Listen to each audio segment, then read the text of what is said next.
ต้องได้มีสักสีเล่าว่าตั้งต้อยหน่อยไปกลัวน้อไผ่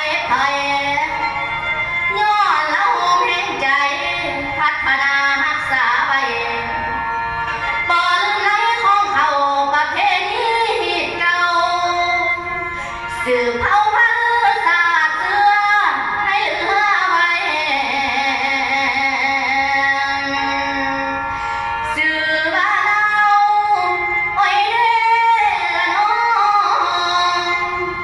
โอ้ยน้องโอ้ยนะโอ้ยนะ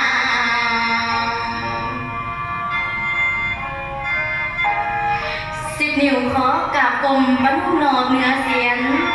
ขอกราบเรียนคนฟังผู้นำส้มในคืนนี้สมมุตินำของข้าวาสนาเป็นซื้อขอให้จำจื่อไว้ไปหน้าอย่าสิลืมวาสนาเองเป็นลูกสาวของแม่แววตามีอายนำกัน2 คน